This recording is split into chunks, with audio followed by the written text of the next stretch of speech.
happened, and it started with our initial call at about 10 till 6 this morning, where a shooting occurred out in Dillsboro on US 50 near Campo, Verde. We had a 911 call from a lady who saw a vehicle pull over and heard gunshots. Then we had another witness pull up behind it and witnessed kind of the aftermath of that. Gave us a location of where they saw the vehicle pulling on the Texas Gas Road. Really wasn't sure what had occurred. One of the victims said that they could tell one of the witnesses said that they could tell that there was someone that wasn't in very good shape at that time. Shortly after that, one of our sergeants on the patrol headed to the area and actually came up on the vehicle, which was stopped on Hueseman Road. At that time, the sergeant wasn't aware of really what he was walking up on. It was very foggy, so he thought, well, maybe this vehicle you couldn't really see, wasn't sure where they were. As he approached the vehicle, he could tell something was off. Realized that, oh wow, this may be the vehicle that's part of the call we received earlier. At that point, he called for backup. That vehicle then sped off. Not sure if they actually really ever got in pursuit with the vehicle. They were just trying to find the vehicle. Shortly after that, after 6 a.m. this morning, another caller located that vehicle crashed at the bottom of Hueseman Road near what we call the Hueseman Ford. Nobody was in the vehicle. The lights were still on. And about an hour after that, one of our deputies was checking the area. Great job by our deputies, one of our newer deputies, but he saw something that looked out of place, caught his eye, and then stopped, looked, and in the wooded areas where he found the victim, which was deceased. We did notice at that point that he did notice a gunshot wound. So that kind of, at that point, we had already had people head in the area where the vehicle had crashed. Indiana State Police sent us a helicopter. It was kind of rough terrain down there around the creek, cornfield. We had a K-9 from the sheriff's office, and then by Indiana DNR also showed up. We had drones, Aurora Police Department, possibly the Ohio County Sheriff's Office, and then Boone County sent a drone over to help us with that. We kind of exhausted the search, but we still maintain our perimeter. And around 11 a.m., somebody saw a male in the creek. Once they made an announcement to the male, and we knew he was there, the male walked out, was taken into custody without any further incident. So at this point, now we're just kind of going back through and handling the investigation as things come to us. You know if these guys know each other? Right? I'm sorry. Do we know if these two individuals know each other? I mean, is this I don't know that I would say it was random, but it's not clear that the two individuals had a relationship prior to this morning. And you cannot name the suspect at all? At this time, I cannot. Can you tell us if he's local or? The suspect is a Indiana resident, but he's not local to Dearborn County. You got any age or anything like him? I do not. And I'm trying to get from the two people in the car, the suspect and the victim in the car, to where the sheriff stopped them on Texas Gas Road. Was the victim out of the car at that time, or still in the car at that time? Yeah. So the preliminary investigation, at that point, we believed that the body had already been taken from the car and placed in the wooded area. Do you believe the intent was that the driver was trying to dump the body, or do we know at this time? Can't say with absolute certainty at this time. Sheriff, did that person of interest, was he injured at all? Anything? We did take him to the hospital. We have a policy here at the jail that anybody's involved in a crash where airbags are deployed, they have to be medically cleared.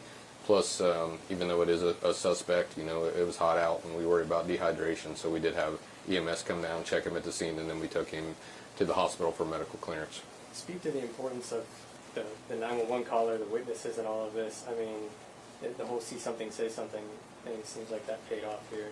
No, both witnesses were outstanding with the information they gave, and then it was an outstanding job of communication between multiple agencies. Our guy, first in the area, finds the vehicle, because if he hadn't seen the vehicle at that point, or the witness had told us about the vehicle, I'm not sure that we would have caught the guy. But him being on, knowing that we were kind of boxing him in, I think led to the crash.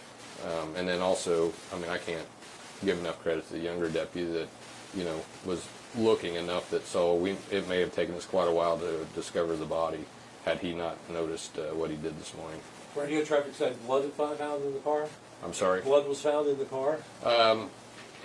So, like I said, the sergeant, when he looked in the car, he saw things that heightened his awareness that something wasn't there. The crash car? Yes, Yeah. prior to the crash. I don't want to say with absolute certainty it was blood, but he saw something in the car that he believes could be blood at that time. Sheriff, one thing, we spoke to a resident, Todd and I, and she had said that someone had told her that there was school lockdowns. I called the district, they said no schools were locked down.